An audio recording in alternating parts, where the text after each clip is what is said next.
Okay, so your revision techniques are completely different to how you studied. Remember in the earlier videos I told you about the power of these aha moments.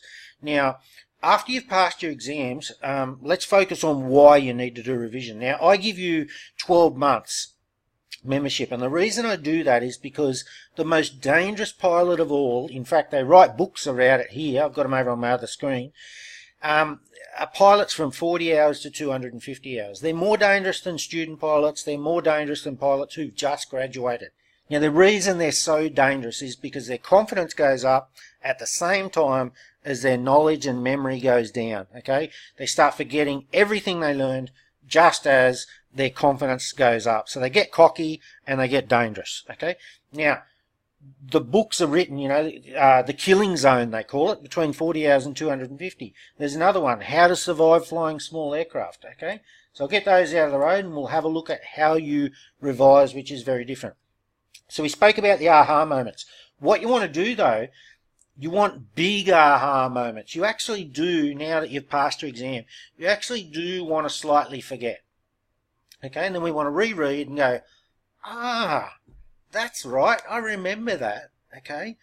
Oh, but I can't remember the detail, and you might quickly study, and that's where these records that you kept back when you were studying are going to come in so handy for months, if not years. Don't sell your textbooks, and don't ever let this thing disappear where you recorded all your results, okay? So what you want to do, it's going to take you around about 14 days, give or take a bit, to have these memory lapses where you can not totally forget and be blank, but where you can go, okay. Now, if you start doing practice exams and you start going, oh man, I got no idea. Oh, I got no idea. Absolutely no idea. Can't even remember studying that. You've left it way too long, and you've done yourself a terrible disservice because you're going to have to go and relearn that content. Okay, so you want to err on the side of studying a little bit too often. So what I say is, after you pass your exams, set your phone reminder for every 2 weeks and come back and do your final preps. Come back and do other exams every 2 weeks. And you want to be having these aha moments. You want to go and study. Now, if you're finding that you're having these bigger mental blanks, then maybe your brain works a little bit differently, and maybe you've got to set your reminders for every 10 days. If you're finding that you're having no aha moments, that everything's fresh, maybe your memory's better. Maybe you set yours for every, say, 18 days. Try that. And if you still remember everything, set it for every 21 days. But find that point where you start having these decent amount of aha moments. And obviously as time goes on and you keep restudying this, you're going to have less and less and less of them.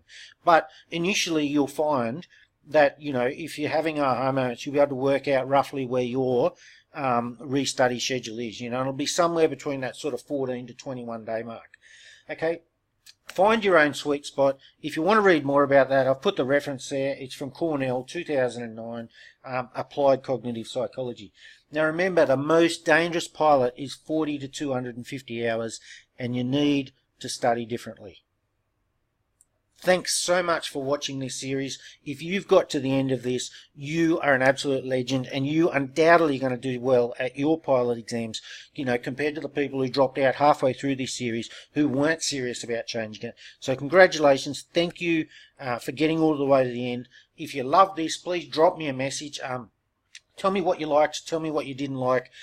Even just say thanks, you know, because I put in a lot of time of this, and sometimes those little messages is what keeps me going.